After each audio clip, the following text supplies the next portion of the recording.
Saline, এবার রাগ কমাও, অল্প কিছু খেয়ে নাও। তোমার হাতে খাবার খাওয়ার চেয়ে খিদে মরে যাওয়া অনেক ভালো। হ্যাঁ হ্যাঁ, আমি তো খাওয়ানোর জন্য পাগল হয়ে আছি। কাল থেকে স্বাভাবিক করার চেষ্টা করছি। একটা ধন্যবাদ দিতে পারো অন্তত।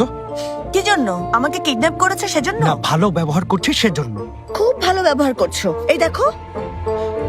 দেখো সেলিন, আমি ঝগড়া করতে চাই না। খাবে নাকি খাবে না সেটা বলো। আমি খাবো না। ঠিক আছে, খেও না। হায় আল্লাহ। তুমি কি ভেবেছো তোমার আনা এসব পচা খাবার আমি খাবো?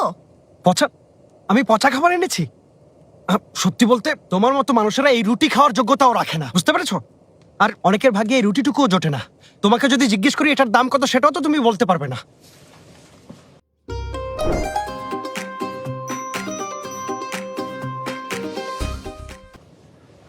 নর্মাল রুটি নাকি সরকারি রুটি?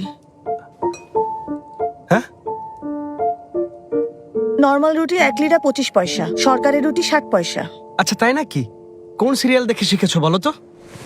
তুমি আমাকে কি মনে করো? হ্যাঁ, মানছি আমি মুদির দোকানে যাই না, কিন্তু এটুকু অন্তত জানি কেবল ধনী বলে আমাকে বোকা হতে হবে এমন কোনো কথা আছে?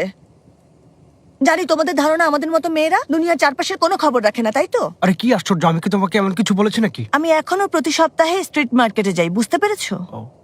তুমি বলো দেখি, বাজারে 1 কেজি টমেটোর দাম কত, বেগুনের কেজি কত, আর আলুর কেজিই বা কত, সেটাও একটু বলো শুনি।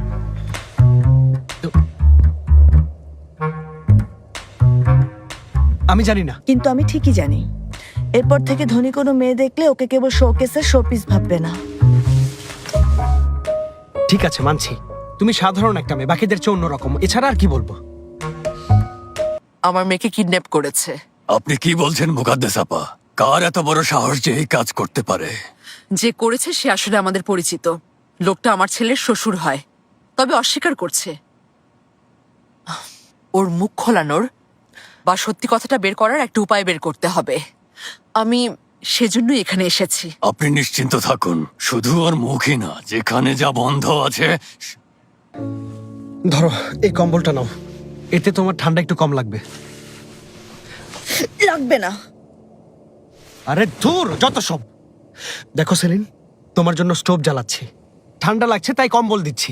এর চেয়ে বেশি আমি আর কি করতে পারি বলো? খুবই অকৃতজ্ঞ মেয়ে তুমি।